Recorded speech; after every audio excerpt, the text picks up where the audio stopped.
how you gonna try to compare Dak Prescott to Jimmy G and Kirk Cousins? And these are names who hasn't done anything.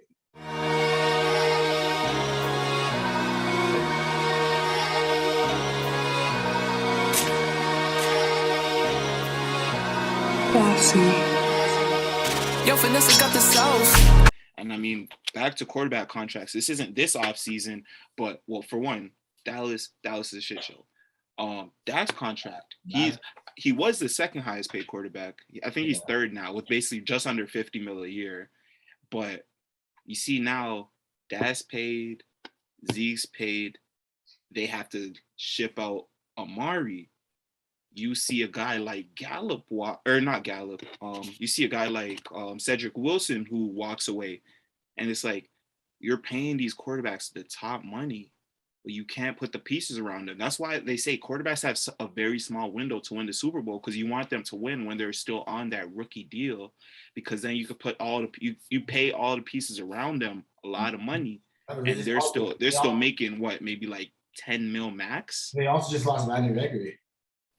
Exactly. But never the Gallup was about to step up. But what I'm saying, like what I want to add in though is that, answer quickly before you even continue on this tangent, is that people forget the fact that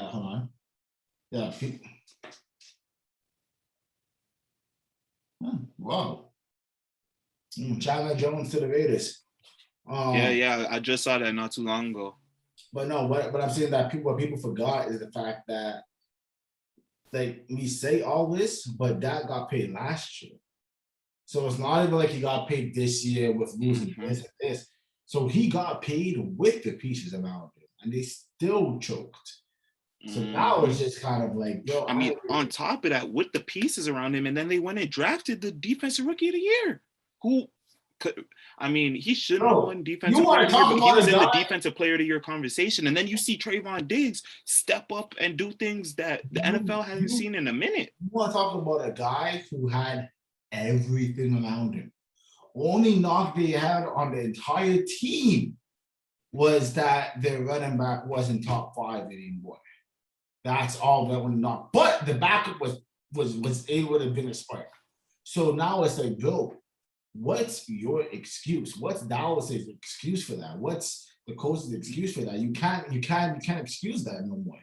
Like a lot of times it was like, yo, this is why last year, if we said this last year, it would have been a whole berserk, because last year I'm not gonna lie, I was on the front line yelling to pay Dak because the injury. You feel me? I believe Dak deserved to get paid, to be a long term. He looked like he could do something, right? But then at the same time, in the back of my head, I always just felt like, Dak, just don't be Dak. Don't be that guy to the Jimmy G's of the world, the Kirk Cousins of the world. In a sense, people's like, yo, bro, you can't. How you gonna try to compare Dak Prescott to Jimmy G and Kirk Cousins? And these are names who hasn't done anything. They haven't proven anything. On that too, though, I will say, like, I'm always pay your guys. Franchise tag is terrible. Dak got hurt playing on the tag, or was he on the tag? Yeah. He got hurt playing on the tag, so definitely y'all got to pay him. But what I was going on is the stats he put up early last year, bro. How many of those were garbage time stats though? They're playing from behind. Before the injury. Not this past year, but the 2020 season? How how much of that was all garbage time? That yes, getting hurt him, but it's like what you saw before helped him stats wise. Yeah, for sure. But he wasn't contributing to the team winning even back then. For sure. And like also I feel that with Dak, the issue with Dak is the fact that he hasn't done anything to say, I'm bringing you guys a Super Bowl. And during the garbage time stats, remember I had him in fantasy, so I'm there loving these 40-point games.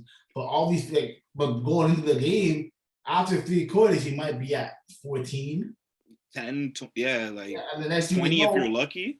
he's just berserking in the fourth quarter, still losing games. Yep. And it's like, so now my question is, was he any different than Jameis Winston in Tampa? You know, because it's like the numbers are gonna be there, but they're not going towards wins. And it's My main thing is people always say it. They need the run game to succeed because when it comes down to it, if you ask Dak to win a game, is he going to do it? I don't think so. Unfortunately, I don't see him. He's a great leader.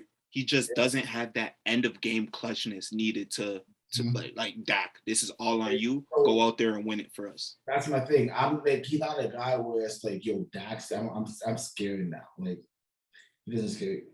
He generally doesn't scare you like that. I feel like he has the potential to do a 1-2, but he's not going to scare you. Fourth quarter game on the line. For example, him in that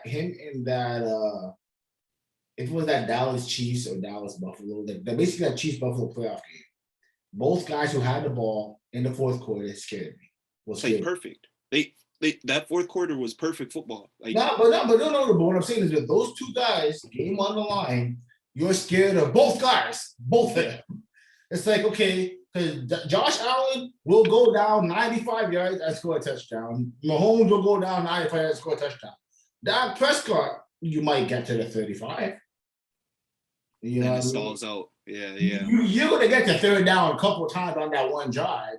Dak Prescott and Mahomes, they're gonna get first, second down, the whole field just dishing it out. Right? Yeah. Josh Allen and Mahomes, exactly. Yeah, who did I say? I think it's you said Dak. You said Dak and Mahomes. Okay, I know Josh Allen, Mahomes, easy just dishing it out, but Dak doesn't scare me. Dallas fans, let me know honestly in the comments what you guys' thoughts on this whole thing, and what's your thoughts on the Niners game, that playoff game? Like, what's your thoughts on not having Amari? What's your thoughts on all this? Because you guys are struggling. You guys might not want to admit it, America's team, but you guys are struggling. So I truly want to hear from Dallas fans, like what's happening, what's up? You feel me? So let us know some other things you want to hear us talk about. Let us know some things that you enjoyed hearing us talk about today. Don't forget, once again, to like and subscribe, hit the notification bell, and hey, let us know what you think in the comments. Peace.